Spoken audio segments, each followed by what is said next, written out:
I would like to go over some quick housekeeping items about how to use the WebEx technology and how to access continuing education credits.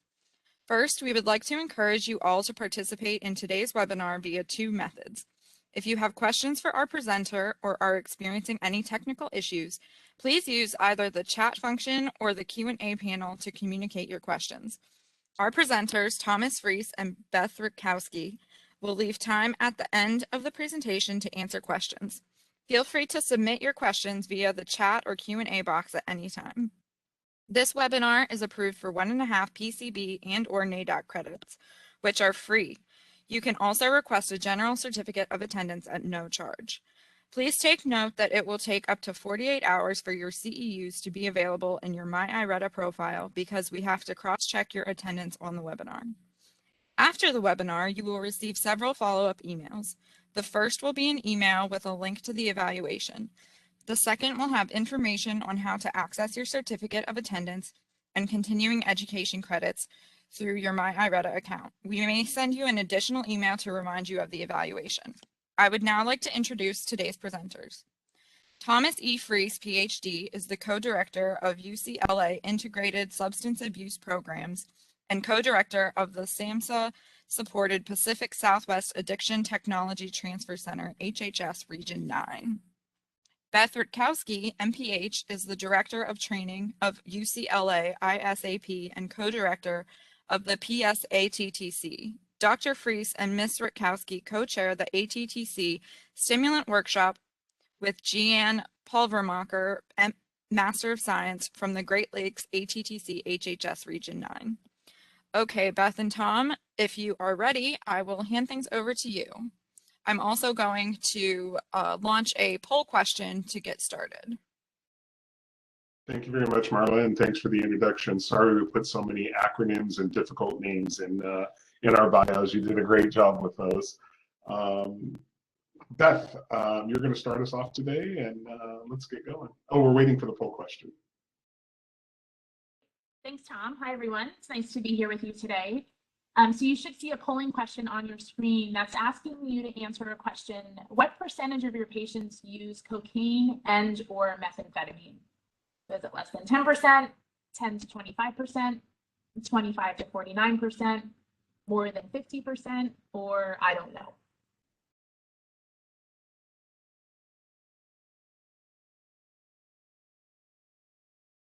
Give folks just a few more seconds to respond, and then Marla, you can go ahead and close out the poll.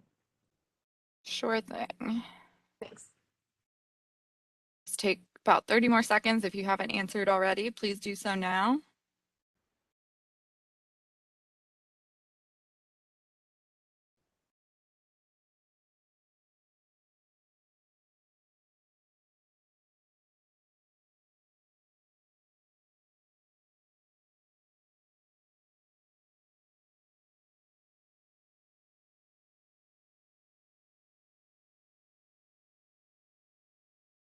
Marla, I see that you closed the poll.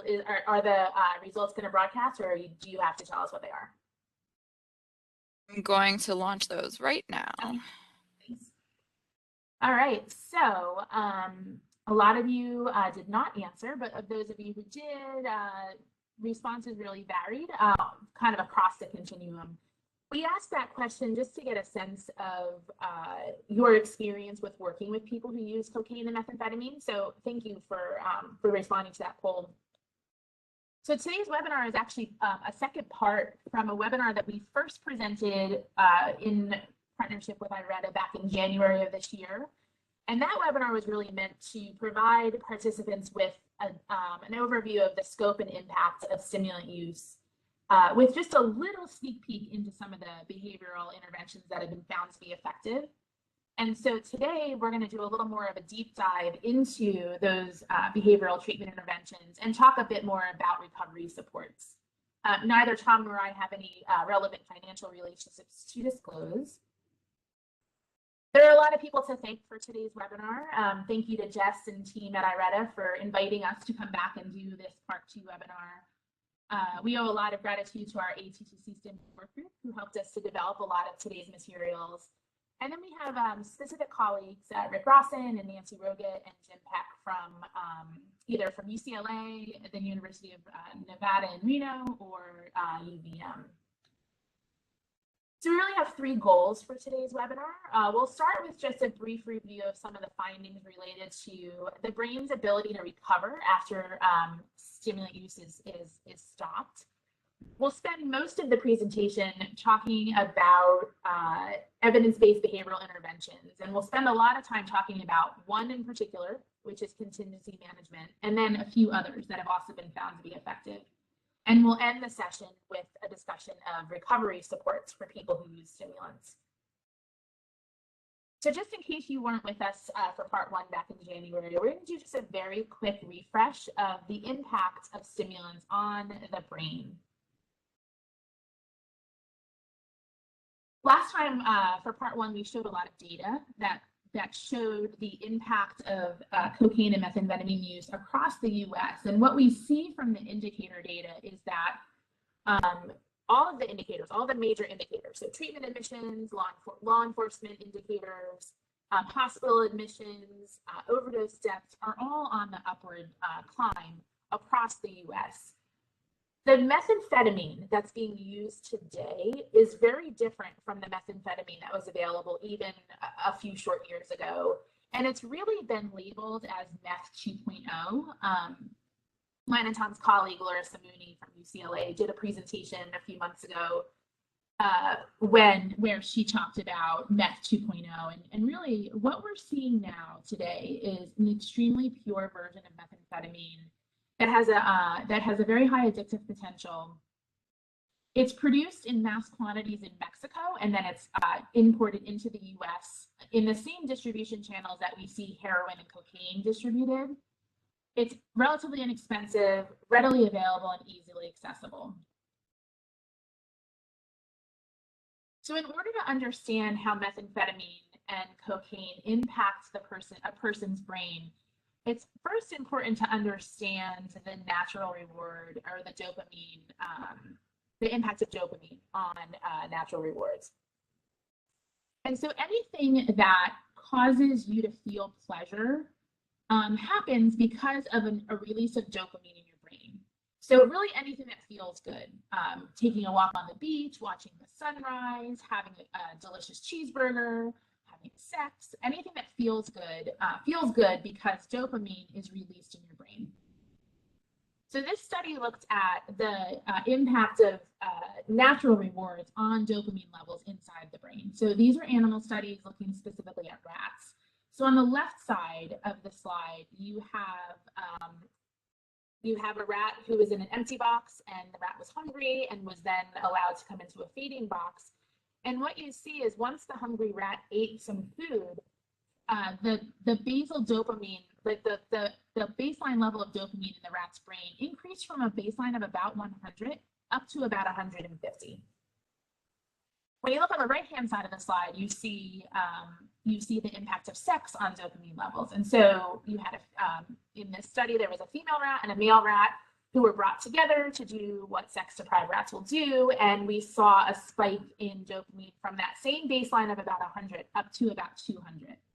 And so, in essence, sex has a greater impact on dopamine levels than food, and this goes back to survival of the species, right? If these things did not feel good, we wouldn't have a continuation of the species.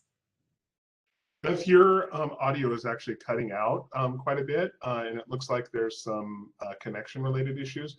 Would you mind switching your audio to phone? And if you go to the audio settings, you can switch the audio, and I'll take over the next slide, and then you can pick up again when your audio is switched over. So why don't you go on to the next slide?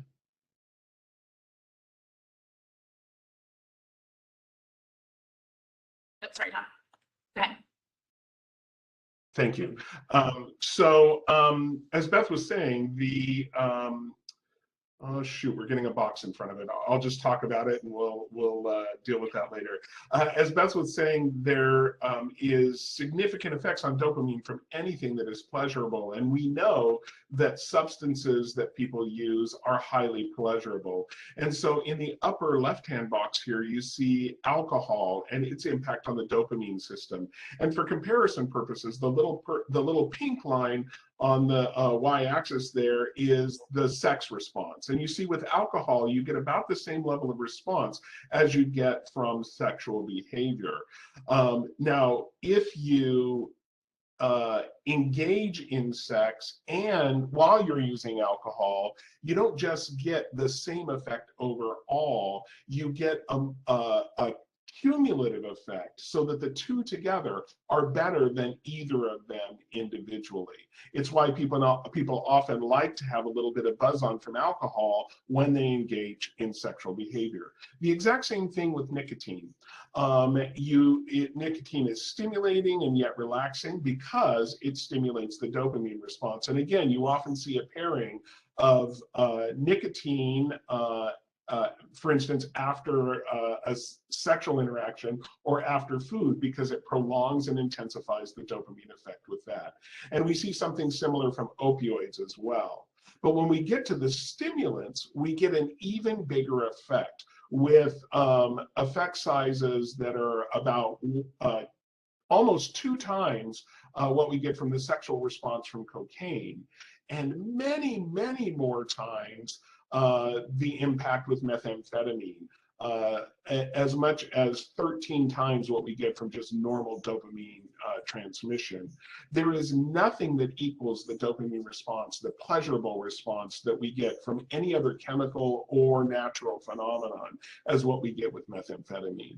So, you know, people often ask the question, why do people use methamphetamine? When I look at these data, I say, you know, why didn't I use methamphetamine before I knew anything about it? Because that looks like it feels pretty amazing. And indeed, at least initially for the user, it does.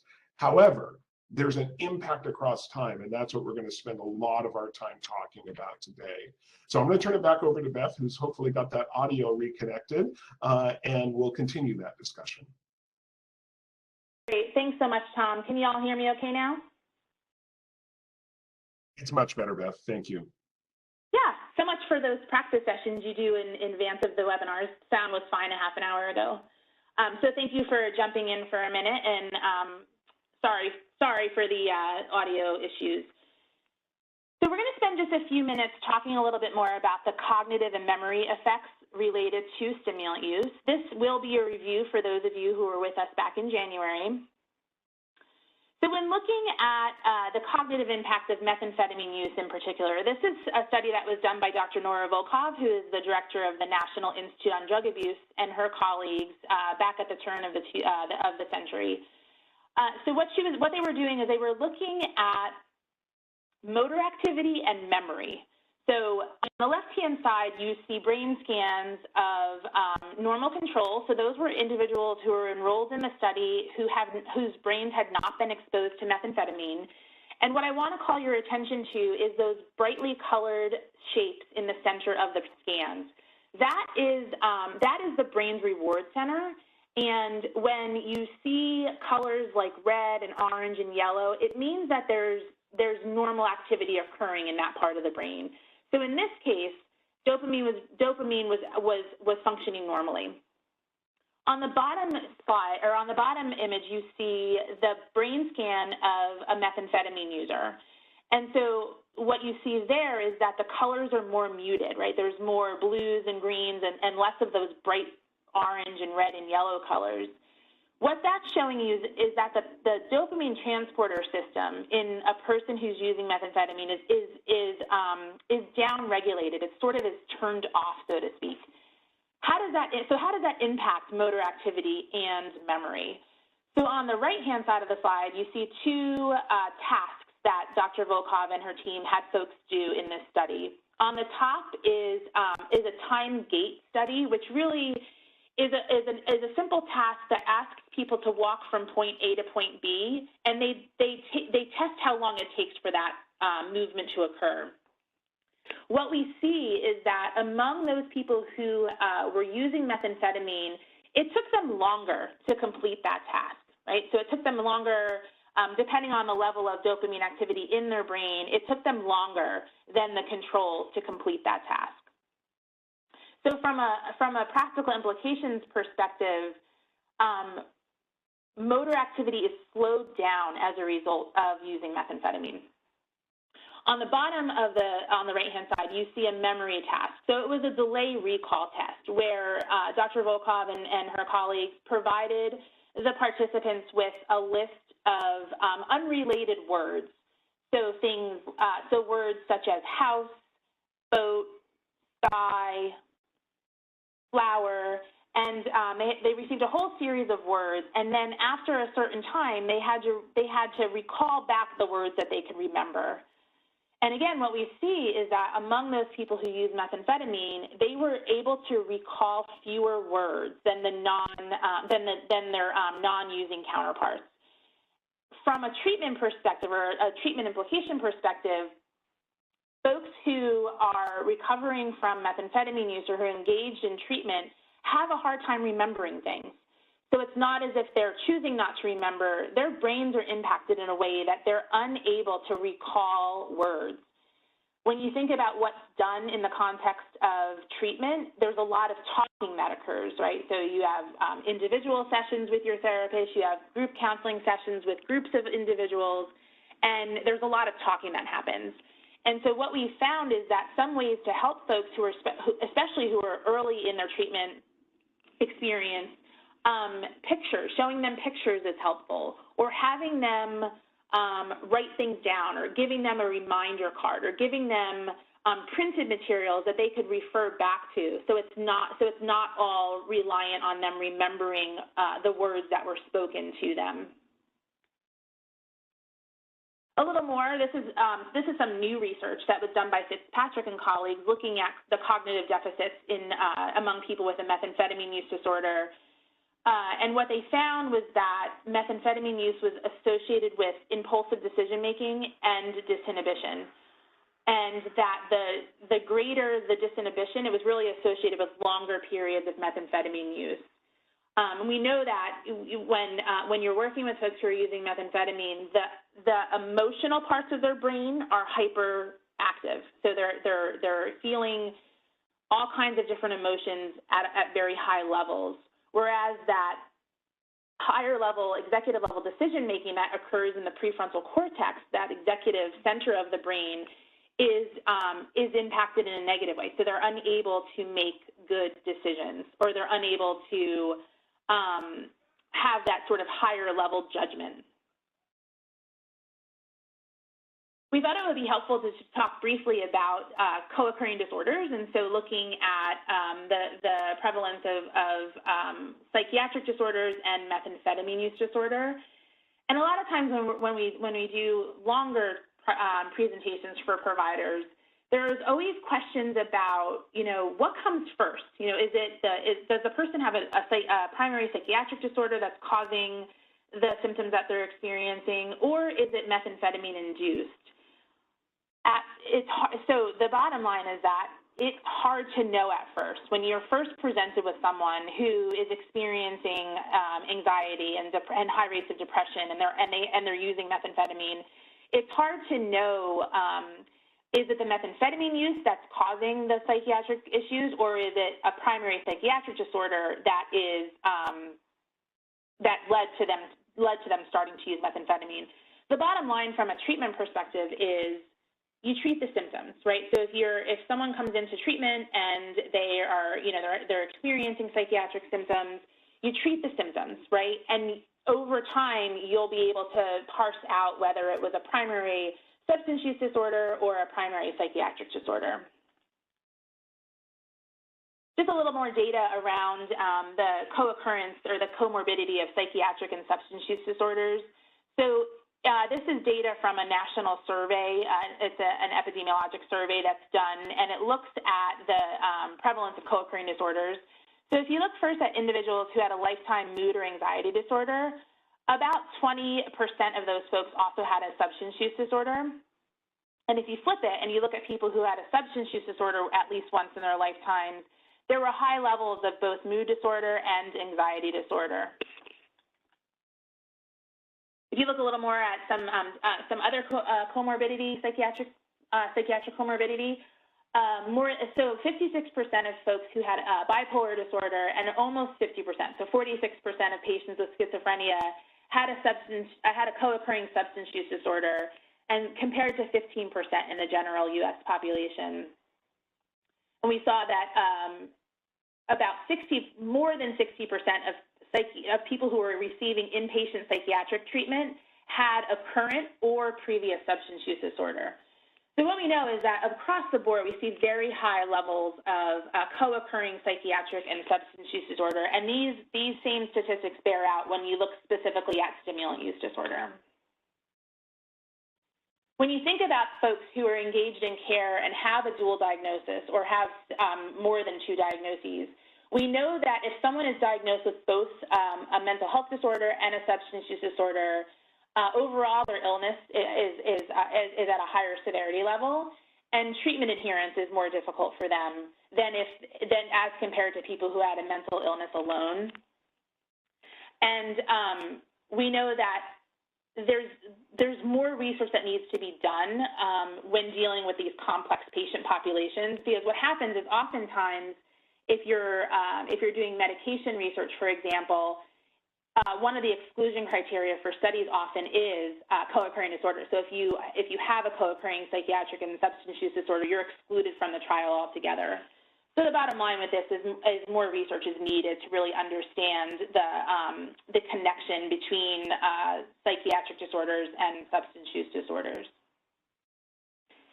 Some additional things as we segue into our treatment conversation is when you're working with individuals who use either cocaine or methamphetamine, there are a lot of clinical challenges that have to be considered and that folks will encounter when they're working with patients who use either cocaine or methamphetamine.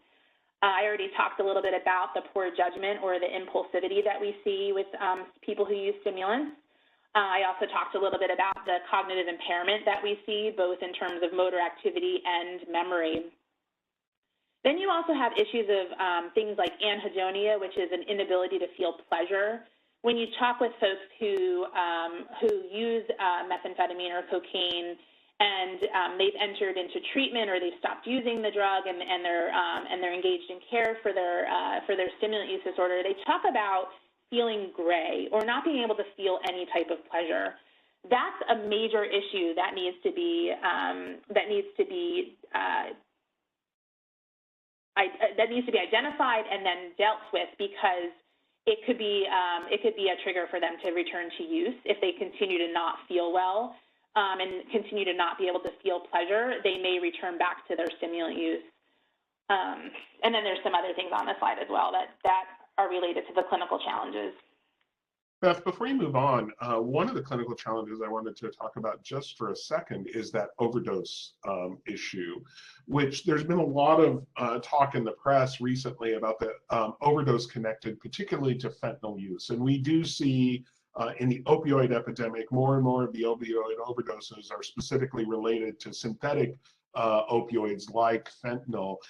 And indeed, there's a high association between when people are combining opioids and stimulants, between overdose deaths with stimulants, particularly again related to that use of fentanyl. Sometimes the fentanyl being added to the product without even people knowing. So they're not opioid users, they get a really powerful opioid mixed in with their fentanyl, and they die from that. But it is also the case, based on what Beth showed you in that Meth 2.0 slide right at the beginning, that this is a very powerful, potent compound that people are taking when they're taking methamphetamine. And people are overdosing specifically on methamphetamine in the absence of other opioids as well. We're also seeing significant increases in overdose specifically related to cocaine as well. So while it may be more challenging to overdose just on methamphetamine, people are doing it with this really powerful, potent drug. And I see Tracy just asked that question as I was addressing it. The other question that came up during your talk, Beth, was are these statistics focusing only on people using illicit drugs? And how do things like prescription stimulants fit into the equation? I'll let you address that first, and I'll add some comments if you don't cover my thoughts. Great, thanks, Tom. Yeah, so depending on, so some of the statistics that are available for indicator data is illicit use of methamphetamine or cocaine or crack. But there is data that's available that looks at the trends in prescription stimulant use. The rates of prescription stimulants are not as high as what we see with cocaine and methamphetamine. But yeah, all of the major indicator data, so that the National Survey on Drug Use and Health, the Monitoring the Future survey that looks at use among 8th, 10th, and 12th graders, treatment admission data, they parse out prescription stimulants from cocaine, crack, and methamphetamine. From a practical perspective, overuse of stimulants is overuse of stimulants. So if you're using them, for instance, for the treatment of ADHD, and you're using them appropriately with someone who's diagnosed appropriately with ADHD, actually we end up with improved outcomes across the course of the lifespan. The people who are prescribed, for instance, Adderall as children, if it's a real diagnosis and not just ineffective parenting or a child who has other issues, it really is ADHD and we're treating it appropriately with the medicines. They look just like their non-exposed peers when they grow up. But if it's an inappropriate diagnosis and or the medication is mismanaged, or people are just using recreationally those, we see many of the same kind of symptoms that Beth has talked about in those populations. And so we want to be aware of what people are using, and we want to make sure that when we're asking about stimulants, we also ask about prescription stimulants along the way to ensure that we're understanding what people are doing and what the potential impact is associated with that. Those are the only two questions that have come in so far, Beth, and I'll turn it back over to you. Great, thanks, Tom. Thanks for monitoring the chat for me. One more comment about overdose deaths. We just sponsored a webinar in our ATTC region last week on, it was called Fentanyl, the Fourth Wave. So with regards to overdose deaths, we've seen 3 major waves of the opioid crisis or the opioid epidemic. Wave 1 goes back to the late 1990s and early 2000s, where we saw very high increases in overdose deaths related to prescription opioids. So that was when we were seeing the impact of oxycodone, hydrocodone, et cetera. There were major efforts at the federal level to work on prescription restrictions and really reduce the availability of prescription opioids. And what we saw is that the number of deaths that were associated with prescription opioids decreased, but we saw an increase in the number of deaths related to heroin specifically. Prescription opioids were harder to access. Heroin was very easy to find. It was not very expensive, and it was very potent. And so we saw an increase in heroin-related deaths. That was considered the second wave. The third wave of the opioid epidemic is what we've been seeing for the past probably 4 or 5 years, related to the increase in synthetic opioid-related deaths. So those things like fentanyl and fentanyl analogs. What we're seeing with, so there's been billions of dollars diverted to, or not diverted, but sent to local jurisdictions to address the opioid epidemic. So there's efforts at the federal, state, and local level to expand access to medications for addiction treatment, to really engage people in care, naloxone distribution, really to try to stem that tide and decrease the number of opioid overdose deaths. What we're seeing now is a fourth wave of very large increases in deaths that are associated with stimulants, either cocaine or methamphetamine, and synthetic opioids, so namely fentanyl. So it's really being talked about as the fourth wave. And what we saw with the most recent data, which is 2019, stimulant overdose deaths now surpass opioid-related overdose deaths. And we see this huge connection between people who are using stimulants and opioids, or they're overdosing from stimulants and opioids together, either knowing that they were taking those two drugs at the same time or ingesting a stimulant that was laced with fentanyl or another analog. And in fact, there was a tripling of stimulant-related overdose deaths between 2015 and 2019. So there's been a lot of press recently about those increases in stimulant-related overdose deaths, and I would predict that we'll continue to hear that as long as fentanyl is so pervasive across the U.S. All right, so we're going to move on to talk a little bit about healing. So about 15 years ago, our team at UCLA was doing more training on methamphetamine than on any other topic. And one of the common misperceptions in the provider community among the folks that we were training was that once you start using methamphetamine, you can never recover.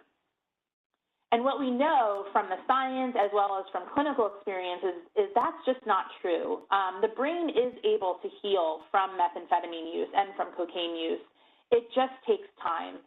So this data is looking at a study that was done by Dr. Volkov, and it looks at the recovery of the dopamine transporter system with abstinence. And so at the top, you see the normal controls, folks whose brains were not impacted by methamphetamine use. And you see on that left-hand side, the lights are on. We see normal activity in the dopamine transporter system. The middle set of scans were taken from a person who was 1 month post abstinence from methamphetamine use. What we see in that image is similar to what I showed you earlier. Is the lights are out, right? There's not a lot of activity happening there. But 14 months later, those same brains were scanned, and what we see is a return towards normal functioning, meaning that there was not a significant difference between the brain of a person who had stopped using meth 14 months ago and those normal controls. Now, every person is different, and so for some folks, it may take more than 14 months for their brains to return to be able to recover from the methamphetamine use and be able to function normally. For others, it may take slightly less than 14 months, but it's a long time.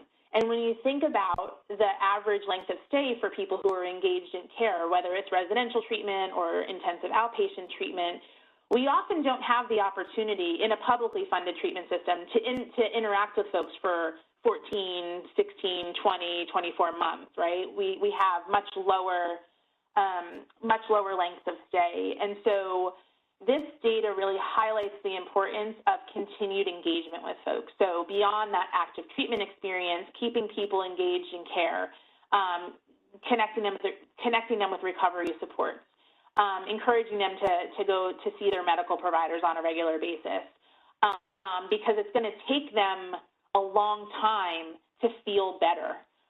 But the bottom line is that recovery is possible, and the brain is able to heal from methamphetamine use. The other thing to note about that brain healing is that the brain is impacted in more ways. The primary source of action is really in this dopamine system, but there's also serotonin, there's norepinephrine, there are a number of other neurotransmitter systems that are impacted that lead to some of the symptomatology, some of the changes in memory, some of the changes in logic and executive functioning, some of the emotionality that we see. And just because we can't image differences any longer, the brain heals so that it looks like more like a non-exposed brain. It doesn't mean that the person will be without symptoms. And therefore, teaching them how to cope with their symptoms early on in the recovery process will help give them the tools that they need for whatever symptoms they have that are lingering as the brain returns to normal. Some people will be memory issues, so we teach them to keep a notepad in their pocket to write down important things. Other people will deal with transitory hallucinations for a protracted period of time, and learning how to stay calm in the face of those will become important. Other people will have hyper-emotionality, for instance. And so we want to recognize that the brain heals and recovery is possible, but it doesn't mean the person will go back all the way to the way they were prior to when they started using methamphetamine, and we want to pay attention to those symptoms on an ongoing basis. Thanks, Tom. Just one more slide before we get to the treatment section of the presentation. So here are some other things that can be expected after methamphetamine use is stopped. And so we do, for folks, they will eventually have an improvement in their depression and anxiety if they were experiencing that during their use. We see a stabilization of mood, so that anhedonia resolves itself over time. And we do see with all of those interventions that Tom just described, improvements in focus and attention, which will help them to engage fully in care and be able to participate in treatment and work on entering long-term recovery. So we're going to switch gears, and we're going to talk. We're going to spend the next good portion of the presentation talking about behavioral interventions for people who use stimulants. Before we get there, I wanted to just mention briefly some of the harm reduction strategies that we recommend for folks who use stimulants. And so really in that early, so once in helping people, either if they're actively using methamphetamine or stimulants, or if they recently stopped using and they're preparing to enter into treatment for their stimulant use disorder, here are some of the practical things that you can do to help folks who are using stimulants. So it's really about access to safe equipment if they're injecting stimulants, providing them with naloxone because of that high prevalence of stimulants that are being laced with fentanyl and other fentanyl analogs. Quiet rooms, really providing them with a safe place to wash up and to rest. Condoms and safe sex education, water for dehydration, and other things, just general hygiene things, just to help them to get back on track. At this time, there are no FDA approved medications for the treatment of a stimulant use disorder. There have been, what is it, Tom? Over 30 compounds have been tested over the years. And we've seen, in a few recent trials, we've seen some promising signals. There was just a study released at the beginning of this year that had studied extended release naltrexone and bupropion as a combination therapy, and there was a signal. We did see a signal, or the researchers saw a signal. Those results have yet to be replicated to the extent that needs to happen in order for the FDA to approve those medicines as a medical treatment for a stimulant use disorder. So at this time, we really have one thing to rely on, and that's on behavioral interventions for treating people with a stimulant use disorder. In terms of which ones have been found to be effective with treating people with a stimulant use disorder, contingency management and community reinforcement approach are bolded on this slide because those are the two interventions with the most robust research evidence. We have seen trials, there have been studies done that looked at the effectiveness of using things like cognitive behavioral therapy or motivational interviewing. Many of you are probably familiar with the matrix model, which is a 16-week manualized treatment intervention that combines things like contingency management and CBT and family treatment and 12-step and all kinds of other interventions into a model. Colleagues of ours from UCLA did some studies a few years back looking at the impact of aerobic and anaerobic exercise on stimulant use disorder, and saw that it was helpful in both helping people use less stimulants, in this case it was methamphetamine, and exercise also helped to reduce the depression and anxiety symptoms they were experiencing.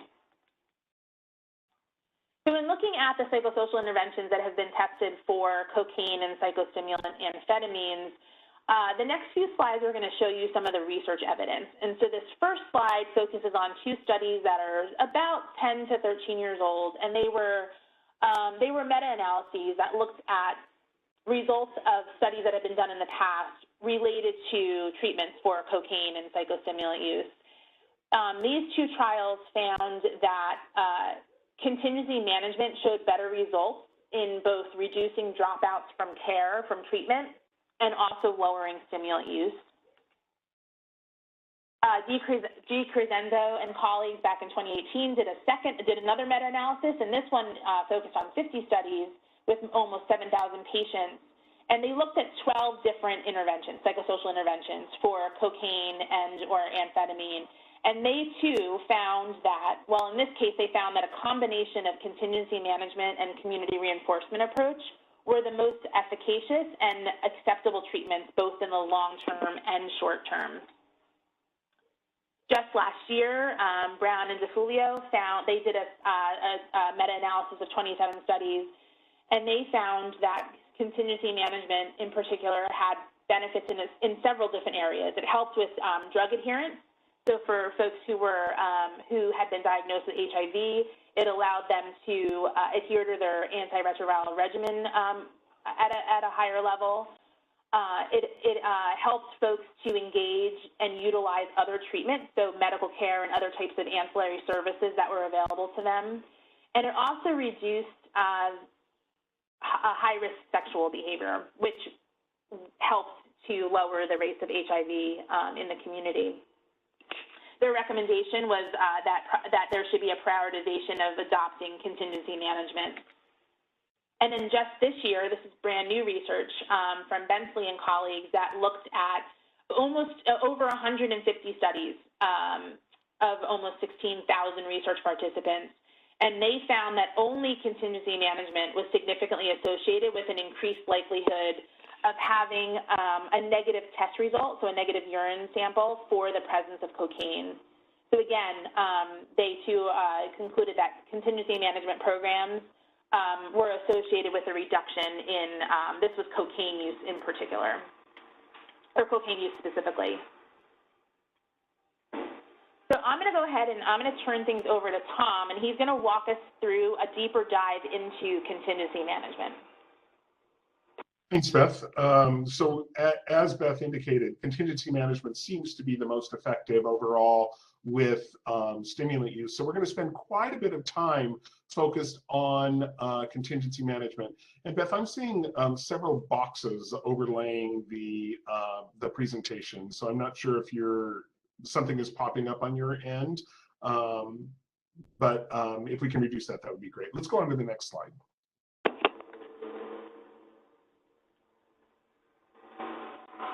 So what is contingency management? We're going to talk a little bit about the definitions and why we think contingency management works.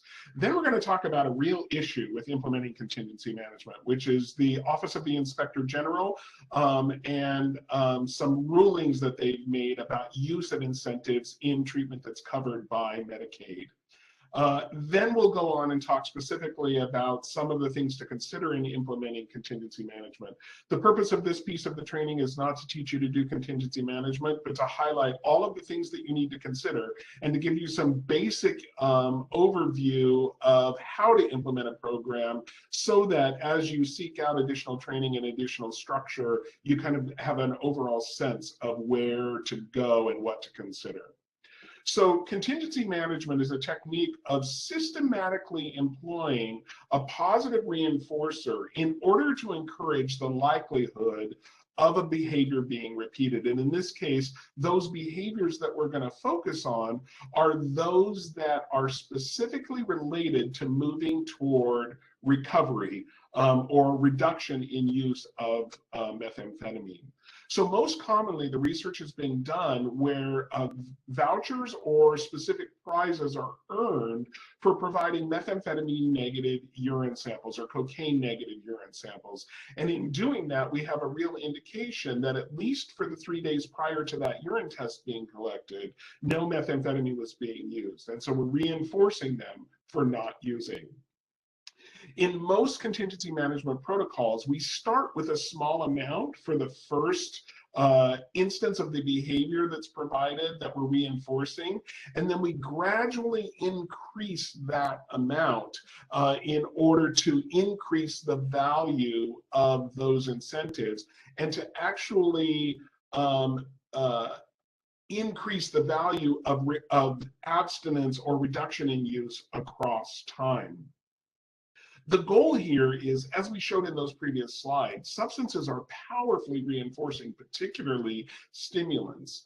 What we want to do is begin to provide a reinforcer that is valued enough that the person sees that as valuable or more valuable than the reinforcer that they're getting from the substance itself. And in doing that, we can offset the reinforcement structure and encourage reduction in use. Next slide. So all of this is based on conditioning and the use of reinforcers. Classical conditioning is the repeated pairing of one stimulus and another. So it's Pavlov and Pavlov's dog. He measured the digestive output associated with ringing a bell while food was provided. And after a period of time and repeated pairings, the dog's digestive system responded as if it were eating when the bell were simply ring. Why? Because this stimulus had become powerfully associated with the presence of a powerful reinforcer, a primary reinforcer, in this case, food. This is how triggers are developed.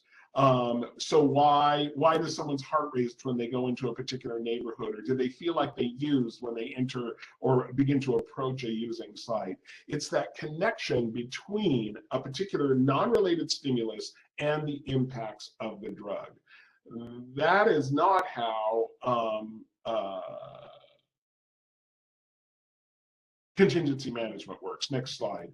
It works based on operant conditioning, and this is where we really apply incentives directly as a way of changing behaviors. Now, these behavioral modifiers can take a couple of different forms that are really important. Next slide. Really, the forms being reinforcement, which is what we're going to talk a lot about today, or punishment. And what we've discovered is that both of them are effective in reducing behavior. But punishment decreases behavior without necessarily giving a behavior to replace it with. In this case, in punishment, a noxious stimulus is delivered when a particular behavior occurs to decrease the likelihood that that behavior will occur again. So punishment decreases behavior.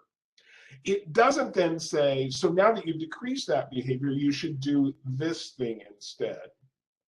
Reinforcers, on the other hand, next slide.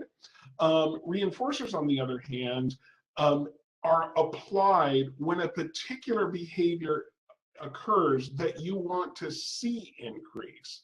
So we want to see them not using drugs, and we reinforce them for that. We want to see them engaging in pro-social behavior, and we reinforce them for that. So rather than trying to decrease a particular negative behavior, we're trying to increase a positive behavior. And we can do that in a couple of different ways. And both positive and negative reinforcers can be used in contingency management, but they're often confused, and negative reinforcers are different than punishment. So I want to spend just a couple of seconds talking about negative and positive reinforcers. And this will also clarify, while it's much more direct and straightforward to use positive reinforcers, there are times when negative reinforcers are appropriate. So negative reinforcement is the removal of an aversive stimulus to increase the likelihood that a behavior occurs. When you get into your car, one of the first things that you probably do is put on your seatbelt. And the reason for that is in part because we all recognize how important it is to be safe, and that seatbelts reduce traffic fatalities. But in truth, there are times when I'm driving down the block, or I'm driving just a few blocks away, where I think I don't need my seatbelt. So I get in, I start my car, I start to drive away, and my car emits this obnoxious binging sound. It goes on for a few seconds and then it stops. And if I don't put my seatbelt on, it goes on again. And if I don't put it on again, it goes on for a protracted period of time to just drive into me that I should put my seatbelt on. So if I grab that seatbelt and I put it on, that sound immediately stops. That's a negative reinforcer. A noxious stimulant, that dinging sound, is applied so that I will do a behavior that is desirable, which is protect my safety by wearing the seatbelt. We can do the same thing in substance use treatment by, for instance, reducing fees if someone's making advances in treatment, or increasing take-homes. We do that in methadone, for instance. If someone's good and compliant with treatment over time, they get to come to the clinic less often, and therefore that is removing potentially a noxious stimulus, having to come and see us, at least in part, in order to reinforce the fact that they're making gains in treatment. Likewise, when we step people down from one higher level of intensity in program to a lower level of intensity in programming, we're recognizing that they're making goals, and we're reducing the negative requirements or the burden associated with those treatments. So negative reinforcers can be applied, but we have to figure out what to take away in order to make the behavior more likely, to increase the frequency of that behavior. It is much more straightforward to use positive reinforcers. Positive reinforcers are giving a person a chocolate when they do something that you want to see them do. It's applied in elementary school very often when we use sticker charts. You turn your homework in, you get a sticker. You clean your room at home, you get a sticker. The more stickers you get, the more valuable some other reinforcer is going to get along the way. And so by applying these reinforcers directly, we're saying we see your behavior and we want to reinforce it. We see your behavior and we want to reinforce it. And in doing that over and over again, we increase the likelihood of that behavior occurring. Next slide. There are a few problems. People think, many providers often think that, why should we pay someone to do the thing that they ought to be doing already because it's good for them? Do we really want to change their motivation in that way? Well, I would say, as interesting as Beth and I are, most of you are probably here because you're being paid to learn skills in order to improve the efficacy of your job. And that paycheck motivates you to be good at your job and to continue to improve your skills, to show up for work for every day. So these incentives are built into how we motivate people to do things anyway. And doing other things don't work as well as doing this. But shouldn't the motivation come from inside rather than outside? Maybe ideally. But the reality is we often take an external motivator in order to see the benefit of a particular behavior. And over time, the theory says that if we increase incentives for a while to make sure that they're powerful enough, then we plateau them over time, and then we end them in an appropriate way. We're actually helping them see the benefits of not using.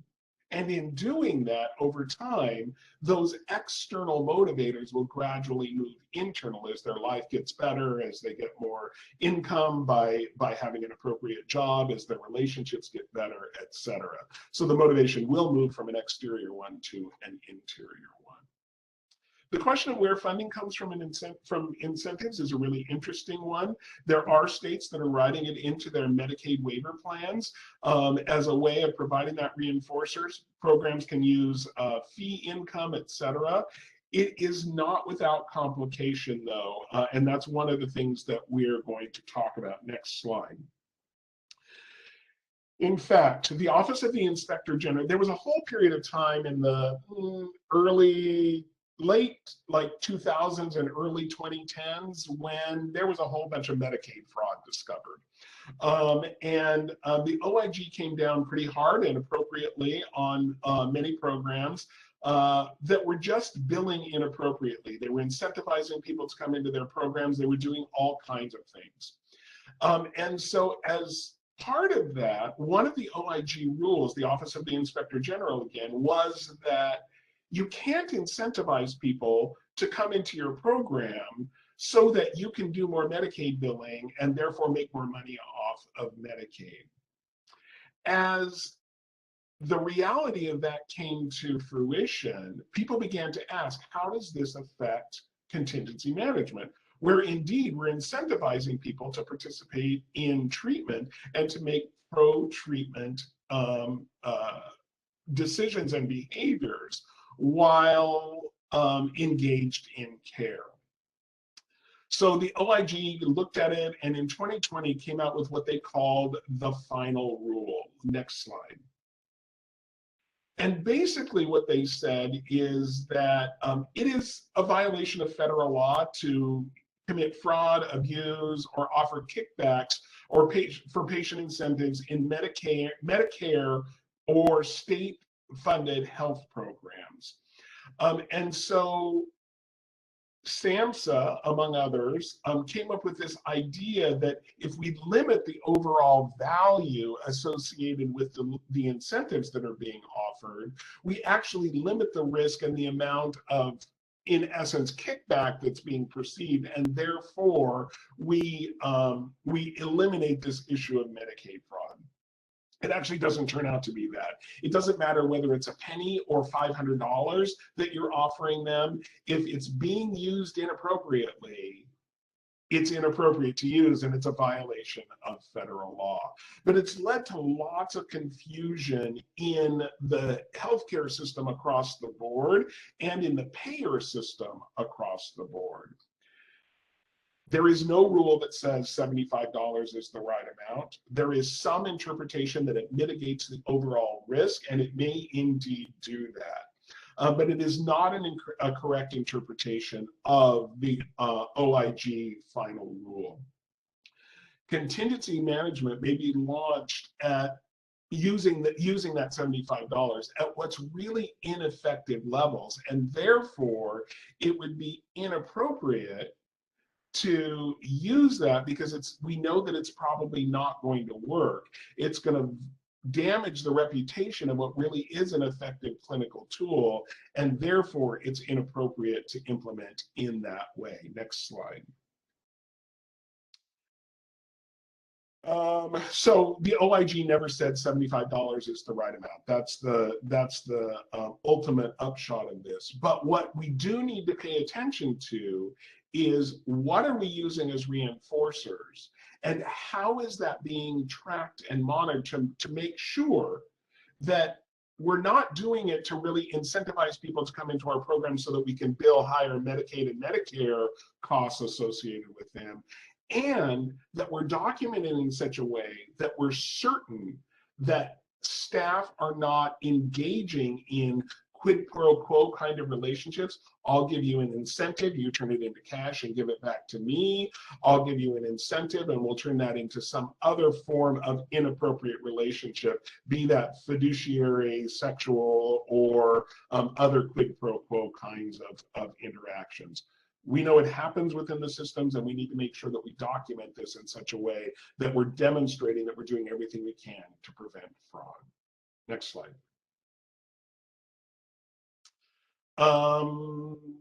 Yeah, I covered that. Next slide. So what is not permissible according to the Office of the Inspector General final rule, is incentives that are not medically necessary or inappropriate for services that are reimbursed in whole or in part through other federal or state kinds of services. So this needs to be an augment to what you're billing the Medicaid for instance, in order to be an appropriate use of those funds. The other thing that we can't do is say, come to our program because we're offering incentives for people who are using stimulants to not use stimulants. Because now I, as a patient, can say, I can go and get cash there. I don't have to have the actual goals associated with that. And we are actually incentivizing people to come into our program. What we can do is advertise that we're offering effective and evidence-based stimulant use treatment. And one of those treatments could be contingency management, while we're also offering cognitive behavioral therapy, et cetera. But we can't advertise directly about those incentives. We need to make sure that we're not using incentives for the purpose of increasing our fees overall. We just talked about that. And we have to ensure that we're engaging in adequate protection against fraud. And if we can't demonstrate that we're documenting the distribution of the incentives appropriately, that we're managing the escalation in the right way, and that we're providing incentives that are harder to turn into cash that people can then use drugs for. Now, again, some people will say that's really paternalistic. People should be able to do whatever they want. I don't necessarily disagree with that, but in the age where we're trying to get this to be approved, we need to be as careful as possible that we put as many barriers between that incentive becoming drugs as we possibly can to preserve the impression and the reality that we're moving the person in the right direction. Next slide. So what is permissible? Incentives that have a direct connection to the care that we're providing them and have an evidence base associated with them. The use of digital technologies to help monitor both the active treatment and the delivery and use of the incentives. Contingency management incentives for which the payer only pays when the desired outcome occurs. Now, this can be a variety of things like attendance, meeting a particular treatment objective, or a validated measure like a negative urine drug screen.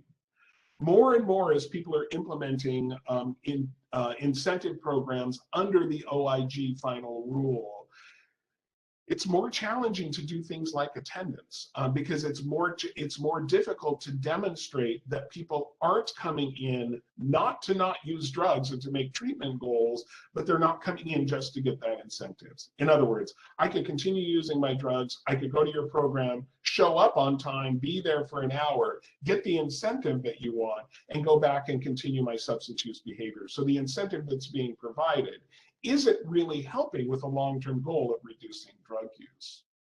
It's not directly measurable in that way, the connection between what you're reinforcing and the ultimate goal of the intervention. Whereas a urine drug screen demonstrates that you haven't used, a negative urine drug screen demonstrates that you haven't used for a period of time.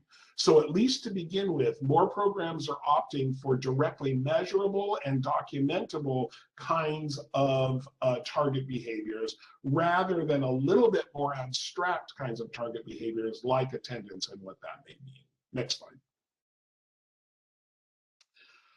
We also want to make sure that we're advancing the overall goals as determined by, for the patient, as determined by a licensed health practitioner or whoever's responsible for that patient's care. So we want to make sure that we're looking at things like adherence to the treatment regimen, to a particular medication that says drug, that's a medication regimen, to a follow-up or care plan.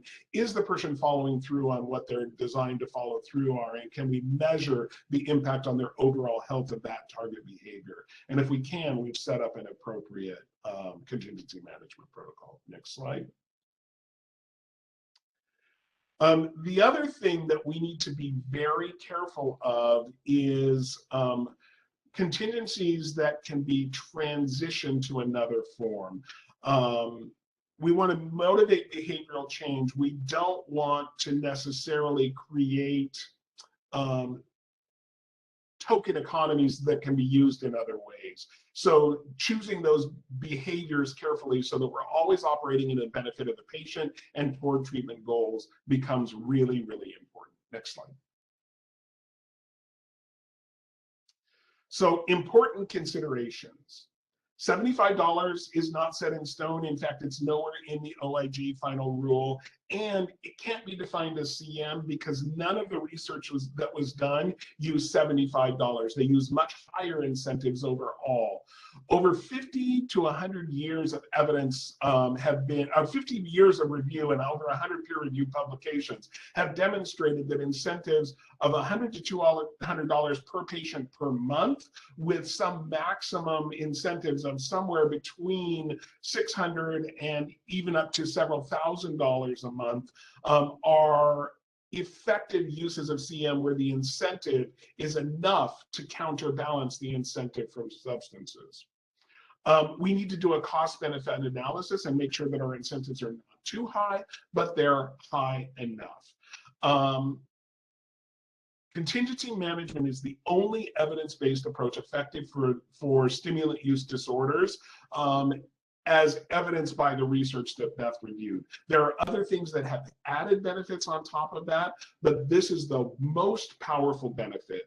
When we set up a set of contingencies, we can anticipate that the average person will get about 50% of the maximum that's set for if you have perfect compliance with the target behavior over the course. So for instance, if your maximum is $500 or $600, the average person would get $250 or $300, depending on where that maximum is, because no one's perfect in treatment and it takes time to establish those target behaviors across time. Next slide. So you have to know what's in the OIG before you do contingencies. There's lots of people who are working on it. There are several states that are working to figure out how to implement this, California being one of them, several others indeed. What's really important is that we stick to the evidence, that it's protocol driven, and we stick to our protocols and document it appropriately in order to make sure that we have rigorous accountability for those incentives, and nothing can reflect back that says this smells of fraud, because that'll undermine your ability to do it, but it'll also undermine everyone's ability to implement programs like this if fraud is detected and it develops that kind of reputation. Next slide. Okay, that was a lot of legalese over a really long period of time. We're done with that. It's just important to know that it's more complicated than implementing other kinds of behavioral interventions to implement a contingency management program because of the direct payment or the direct incentivizing through gift cards, et cetera, of patients and the potential implications associated with that. In addition to the OIG, there are a few other things that you need to consider in setting up a contingency management program. Next slide. So the three essentials are: what is the target behavior, and can you see it every time it happens? Tangible reinforcers need to be provided whenever the target behavior is demonstrated. So we need to be able to measure it, and we need to be able to reinforce it fairly immediately. When the target behavior does not occur, we don't want to engage in punishment. We go, oh, you're bad, or we don't want to have any kind of negative outcome associated with that. We simply don't provide the incentive, encourage them to participate, and go on and then measure it the next time. Next slide. So there are 7 key founding principles that we need to figure out. So first of all, what's the target behavior? What's the problem in need of changing? Is it observable? Is it measurable? And is it relatively easy for the patient to accomplish, at least initially? Can I go 3 days without using? Most patients have and can do that. And so, for instance, negative urine drug screens can work in that particular way. Next, who's the target population? Patients not responding to treatment, newly enrolled patients, et cetera. Now, one of the things that is always encouraged is that you start small and then get bigger. So start with a small subsample of the most at risk. There are other evidence-based practices that have been shown to be effective for other substance use disorders. So the recommendation currently is, if you're establishing a contingency management program, that it really be applied to stimulant use disorder first, exclusively, and or at least primarily, as you roll it out, as part of the justification for why the OIG rule applies, and that you're applying it appropriately in this particular case. Next slide. Then what are you going to use as the reinforcer? And there are many different things that you can use. Some people have historically used cash directly. Again, that's much more complicated under the OIG final rule. And so most people are looking at things like either direct prizes that people can earn they get points that they can reimburse for prizes, or use of gift cards that are really for goods and services that move the person in the direction of pro-treatment kinds of outcomes. Next slide. So the choice of reinforcer can be access to clinic privileges, on-site prize distribution, or vouchers or gift cards that can be used and redeemed for things that the person wants. Things like gas cards, It gets a little more complicated when it's like a big box store like Walmart or Costco or something like that, where you can purchase all kinds of things, including alcohol and firearms and all kinds of things that aren't considered necessarily moving in the direction of pro-treatment. Therefore, more limited kinds of cards, or cards where you can limit certain kinds of goods, like grocery store cards, you can often say you can't buy cigarettes or alcohol with those cards, are deemed to be somewhat better than cards that are kind of open and usable for anything. Next slide. We also want to think about the schedule of reinforcers, and this is one example of an escalating schedule. As we talked about, you escalate over the course of weeks in order to make longer term reduction in drug use more incentivizing to continue that progress moving forward. So in this schedule, you see that it increases by about $1.25 for each successive clean urine, and then they get a bonus for 3 consecutively. So at the end of the first week, they would get about $21. At the end of the second week, $32, et cetera, building up to a maximum amount and then tapering off afterward. And you see in this at the in the note at the bottom, over 12 weeks, the maximum that a person could use if they had perfect compliance with the target behavior would be $622, with most people earning somewhat less than that. Next slide. The magnitude does need to really be thought about, and thought about carefully based on who your patients are.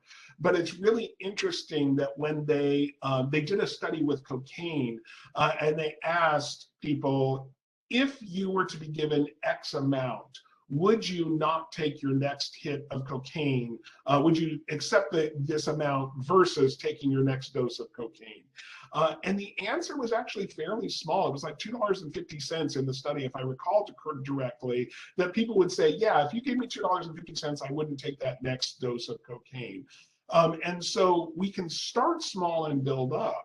The reason that we escalate in that way to a higher and higher magnitude is because it's harder and harder to stay away from substances over a protracted period of time. So at least early in recovery, we want to make that increasingly incentivized so that when they don't get that next incentive, it's actually a bigger loss than when we first started the program. Next slide.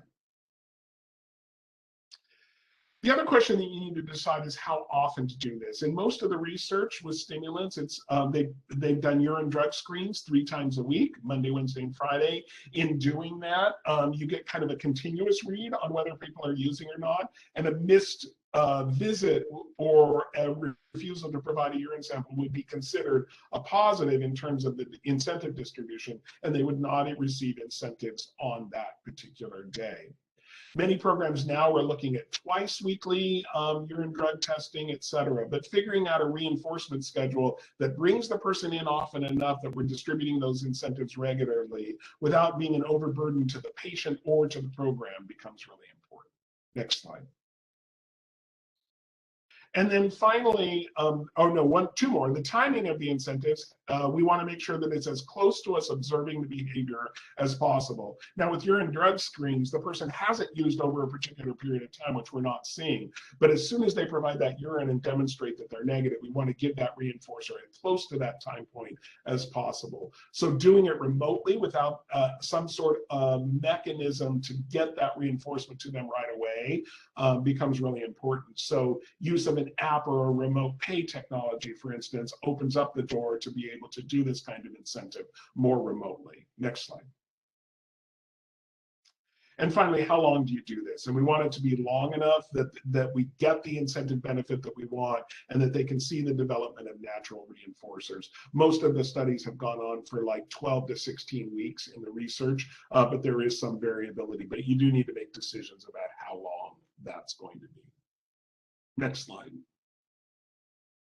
Now, in one of the research studies that Beth demonstrated to you, the DiCrescenzo study, contingency management is improved when you use a community reinforcement approach. Next slide. And community reinforcement is really dealing with the reinforcers that occur within the person's environment that support drug use and changing those reinforcers in the environment so that not using substances becomes more rewarding in the community than using substances does. So it's more of a community-wide approach than an individual approach that affects how that individual functions within the role in the community. Next slide.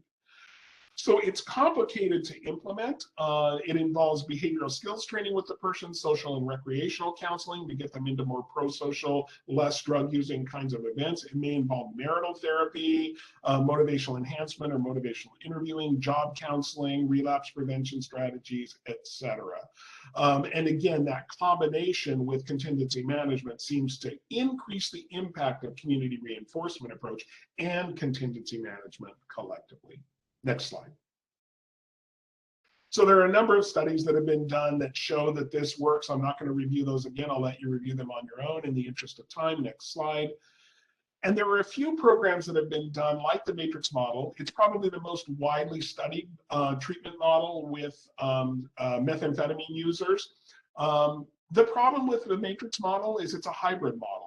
It includes cognitive behavioral therapy, contingency management, motivational interviewing, 12-step facilitation, family involvement, individual person-centered therapy, and all of those have to be implemented in order to do the matrix model the way that it was researched. Unfortunately, we don't know, because it's never been broken apart in that way, that all of those elements are necessary. And in fact, the research shows that contingency management by itself is often as effective as many of the other techniques that are there, or you get a slight augment from some of the other interventions. So no one's saying you shouldn't provide good behavioral treatment to people along the way, but do you need to do everything that's in the matrix model in order to be able to get the kind of impact that we need? We don't know from a research perspective. It's a good model, it's evidence-based, it is manualized so that you can walk through and make sure that everyone gets the same thing at the same time while individualizing it to the person. And so there are a lot of advantages to this, but there are some shortcomings in the research that need to be evaluated further. Next slide. As Beth indicated, there is new and growing evidence for the use of exercise as a component of care for stimulant users.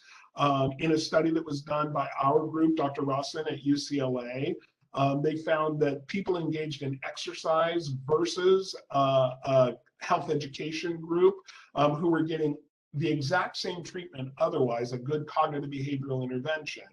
The people engaged in exercise returned to meth use less frequently.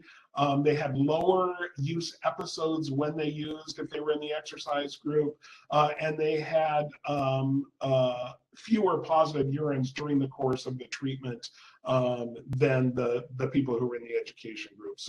So exercise lowered meth use. Next slide. It also reduced their anxiety scores and reduced their depression scores during the course of care, with a bigger impact for anxiety than depression, but significant impact in both of those. So not only did it work for the primary substance use issue, but it worked for some of the affective sequelae of methamphetamine use, particularly in that early recovery period. So contingency management works. It shouldn't be done by itself. If I were going to add one more thing, I would add exercise to that mix. And if I were going to add one more thing, I'd look at some combination of motivational interviewing and cognitive behavioral therapy to provide that behavioral platform underneath them on which to develop the gains and learn to live a substance-free life. By the way, in all of the contingency studies that were done, a very basic cognitive behavioral therapy plan was underlaid underneath it, and we saw that contingency management effect on top of that. I think that is the end of my section. Beth, are there any questions that came up during the course of that review that we need to take care of before we move on to the final few slides? Hang on one sec. I was afraid to have boxes appear. So I was watching, let's see. Someone thanked you for the detailed review of CM. No questions from that portion. Awesome. So let's go on and talk about ongoing recovery. Okay. All right, hang on one sec. Okay. All right, so we have just a few minutes left, and what you're about to see is a sneak peek of a product that we are working on in our Pacific Southwest ATTC region under the leadership of our colleague Nancy Roget. So you're really getting to see some content that the rest of the country, our region included, will see in the coming months. So parenthetically, September, if you're not already aware, is deemed as National Recovery Month. Even though every month should have a focus on recovery. Treatment is really the beginning of a journey, and the long-term goal when you engage someone in care for their substance use disorder is to help them to start on the road to long-term recovery. SAMHSA has a working definition. So SAMHSA's working definition of recovery is a process of change through which individuals improve their lives and wellness, live a self-directed life, and strive to reach their full potential. There's really 4 dimensions related to helping someone to support a life in recovery, and that really focuses on their health, their home, their purpose, and their community. There's a lot of resources available through the Addiction Technology Transfer Center network. There's also some national TA centers that have been established recently that are focusing on recovery. And a lot of the work that is happening in the recovery space is really focused on recovery capital, which really is the sum of all of the resources that a person needs to both initiate and sustain recovery from substance use. So the 4 components of recovery capital are the social capital. So those are the resources that are resulting from relationships. There's that physical capital, which is those tangible things, such as having property or money. Human capital is those skills that a person needs, such as aspirations and hopes and other types of positive health outcomes that will enable them to prosper in their recovery experience. And then that cultural capital, so those values, beliefs, and attitudes, sort of at that broader social level. When you're working with someone who is in recovery, there's various benchmarks for how to differentiate in between the different stages of recovery, both in that early recovery, middle recovery, and late recovery. In early recovery, one of the things that's really important to remember and work with the individuals is that things may get worse before they get better. We know that when people are learning how to use the matrix model, they learn about the different stages of recovery. And you have that sort of honeymoon phase where, you know, you've stopped using methamphetamine, you start to feel better, you've gotten some sleep, you've eaten some healthy food. But then just a few weeks down the line, you hit the wall where things get worse, way worse, and you feel horrible. But over time, things do get better. It's just a matter of like allowing that time to occur and continuing to work on your treatment plan and to work with your providers to end up getting past that wall and really getting closer to that long-term recovery phase. So when you look at, this slide features a study that was published in 2018 looking at the barriers to methamphetamine recovery. So there's sort of 2 sets of barriers. There's your internal barriers and your external barriers. So in looking at those internal barriers, you've got the potentially low self-efficacy. So you're either feeling powerless or you're feeling resigned to a lifetime of use. You have attempted to stop using in the past, and it's either been temporary or it hasn't worked. You really don't have an example of what it feels like to be successful in that recovery. You may also have issues with conflicting thoughts about the use of methamphetamine.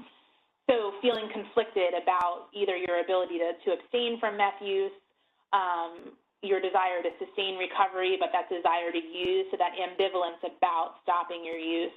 And then you've got the side effects of cessation. So those negative side effects we talked about earlier in the session related to depression or anxiety. Weight gain might be a big one. A lot of times folks start to use methamphetamine because they want to lose weight.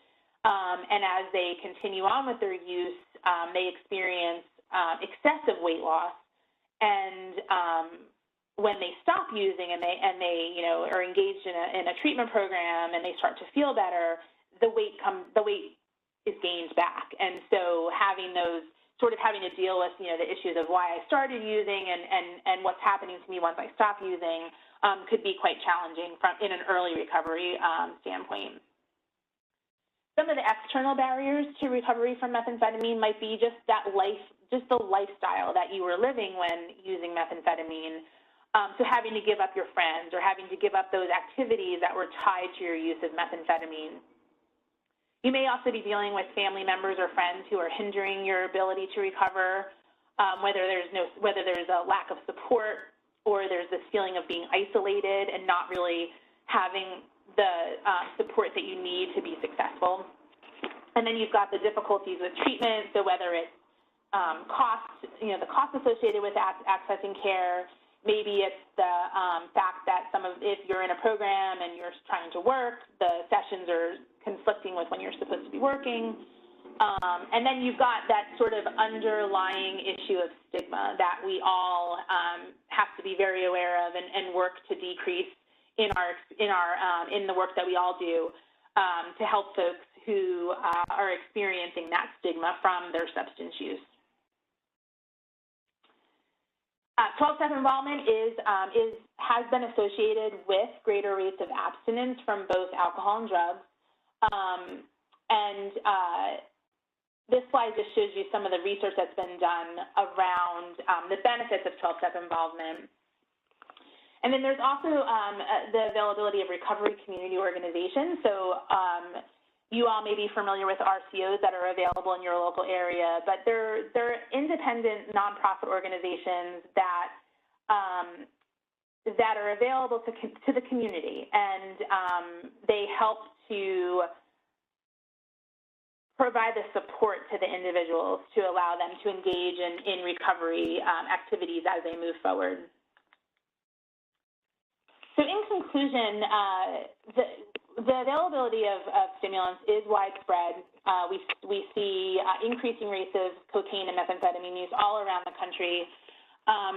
We know that stimulants affect the entire body. So if you have an organ system, stimulants impact it, not just your brain, but also some of your other organ systems, your heart, your lungs, your liver, et cetera.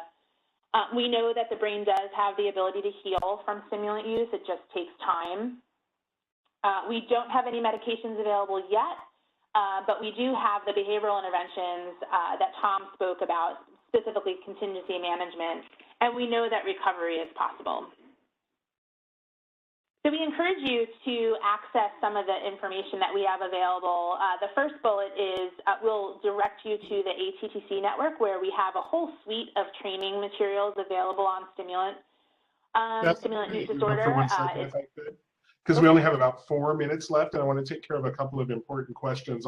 If I could just refer people to the resources, they're incredible. Click on them. One of the questions that came up was about those scans that you showed earlier, and were they done on recreational users or were they done on people with daily use? And the answer is they were done on people who have a methamphetamine use disorder. So they had a significant problem. They were more than just casual users, but they may or may not have been daily users. There were also, you mentioned a number of medicines that have been studied in clinical trials, and people were asking for examples of those. Without going through all of the details, they've done a lot of things that theoretically should have worked. They've done things that are like in the antidepressant or SSRI categories. They've looked at GABA and GABA agents, which is the major inhibitory neurotransmitter that should slow down the system. They've looked at cholinergic and convulsive kinds of medicines that, again, should quiet the nervous system. And there have been a few medicines that have small signals, but those results have not been able to be replicated at this point in any way that leads us to a medicine that we can use. So that also addresses the question about, could we do something like MAT that we do for opioids with stimulants? Maybe someday, but right now, CM is the closest thing that we have to MAT in terms of the size of the effect that we get.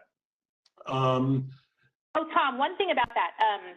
So related to MAT, so there is a group down in San Diego that is studying the use of contingency management for patients who are enrolled in so they're receiving MAT for their opioid use disorder, but they also use stimulants. And they're testing a protocol of contingency management to keep those folks engaged in care. So I know a lot of times people wonder, well, if you have someone who's receiving medication-assisted treatment for their opioid use disorder, what happens if they're continuing to use stimulants? The bottom line with that is you want to keep people engaged in care as much as possible. Yeah. So treating their stimulant use disorder with behavioral interventions such as contingency management, while monitoring their ongoing use of medications for their opioid use disorder, is sort of the gold standard at this point. Perfect. And two other quick questions in our last minute. The first is Alan said he's seen research where they got a chance of winning a prize as opposed to an actual prize for everyone. That's based on the work of Nancy Petry, P-E-T-R-Y. And she demonstrated that drawing out of a fishbowl for the chance to win a prize it can be as effective as giving incentives for every prize, and may be more cost effective. However, it is also more difficult to do the kind of documentation that you need to do right now in order to manage the OIG final rules. So I would say that there's research to support the implementation of that kind of program, but you have to figure out all of those documentation so that you can stand up to scrutiny if anyone ever looks at your program. The final one is, the final question was really about how do we know people are actually doing better? They say they're doing better, but they're not. And it's why many people who are implementing contingency management right now are using negative urine drug screens as the point of reinforcer rather than any other measure at this point, because every other measure is based on either client behavior, they come to program, but we don't know whether they're using or not, or client self-report, which again is really challenging for that reason. But we know that if we monitor the urine drug screen appropriately and it comes out negative, that the person hasn't used substances for at least 3 days. And so right now that is considered the most preferable target behavior for stimulants at this point. There were a few other questions that I tried to wrap into my discussion of that, but we are unfortunately out of time. So with that, I will turn it back over to our moderators. And thanks for playing today, Beth. It was really fun. And thank you to the IRETA team for allowing us to be here today. Yes, thanks, everyone. Thanks so much, Beth and Tom. That was really fantastic. We're getting lots and lots of positive comments and thank yous in. So thank you to everyone for your great questions, and thank you to Beth and Tom for such a wonderful webinar. We would like to remind all participants that a recording of today's webinar will be posted to our webinar library located on IRETA's website sometime within the next week. Once we have our resources posted, a link will be sent to all of today's webinar registrants.